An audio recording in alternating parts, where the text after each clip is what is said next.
हम तो कहते हैं 13वीं करके मरो आराम से, 13 कर लो, बरसी कर लो। हमने तो अपनी सब कर ली, अब आप लोगों की बारी है।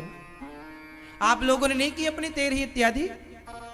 नहीं, हमने तो अपनी कर ली। हम तो एकदम रेडी हैं, भगवान बोलेंगे चलो तो चलो, सब कर लिया जो करना।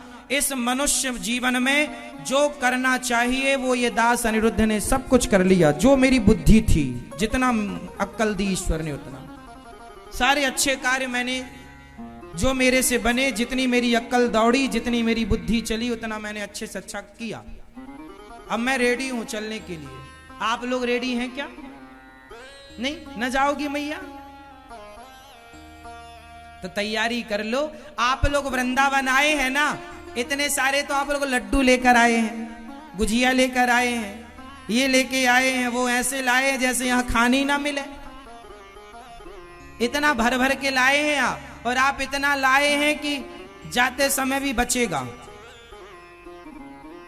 सोचो कि 7 दिन के लिए आए हो आप, तो इतना लाए हो बांध कर, तो जहां हमेशा के लिए जाना है वहां कितना ले जाओगे रे बाबा बांध कर? कुछ तो ले जाओ वहां भी।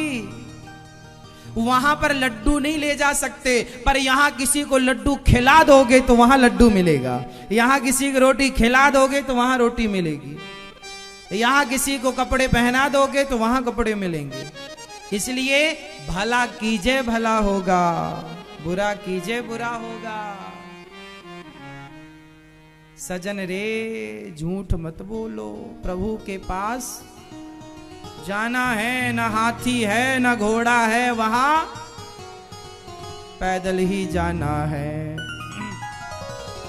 तो बेटा बेटा नहीं, अब बेटों को जितना देना है दे दो, कुछ अपने लिए बचा के रखो। वो सारा बच्चों को मत दे देना, अपने हाथ से पुण्य कर लो। बेटे को सब दे दोगे, बाद में कहोगे बेटा जरा गौदान करना है, जरा दे दे पैसे, तो बेटा बोलेगा इतना पैसा। बेटों को देने के बाद आप वापस मांगोगे तो बच्चे आंख दिखाएंगे, इतना खर्चा करते हैं हमारे पिताजी, हमारी माँ, हमारी दादी ना। अरे अपने हाथ से दान पुण्य करो।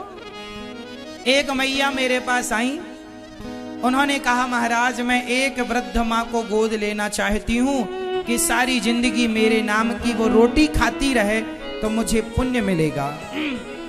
बेचारी कमा कमा के उसने इकट्ठा किया और 21,000 रुपए एक माँ को गोद लेने के लिए मैया ने दिया, चुपके से दिया। तो बेटा भी आया था तो वीडियो बना ली बेटे ने, और माँ जब घर गई तो बेटे ने इतना परेशान किया कि तुमने 21,000 दे दिया, क्या जरूरत थी दान करने की। इतना टॉर्चर किया उस बेटे ने, बेचारी माँ को इतना सताया वो 21,000 के चक्कर में कि तूने क्यों दान कर दिया, क्यों दे दिया।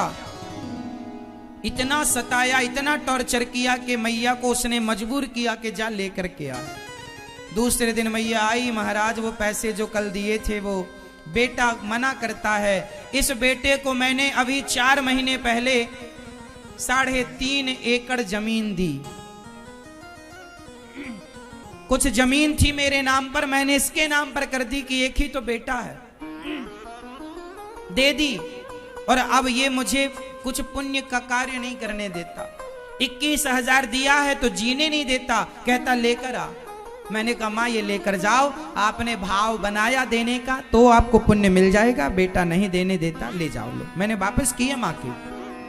कुल मिलाकर ये मैंने देखा है जीवन में कि आप यदि बच्चों के आश्रित हो गए तो फिर बच्चे आपको, कुछ बच्चे तो ऐसे हैं कि जो माँ बाप को तीर्थ यात्रा कराते हैं, माँ को दान पुण्य करवाते हैं माँ के हाथ से, और कुछ ऐसे हैं कि दान करने लग जाए तो हाथ पकड़ लेते हैं। तो आप जीते जी अपने जब तक पांव पर खड़े हैं अपनी कमाई का भले 1 रुपए, भले 1 मुट्ठी आटा हो, भले 1 मुट्ठी नमक हो, अपने जीते जी अपने हाथ से करो, अपनी कमाई से करके जाओ। बेटा जो करेगा आपके लिए वो उसका फर्ज है, करेगा वो भी प्लस होगा। पर आप अपने लिए क्या कर रहे हैं ये तो बताओ।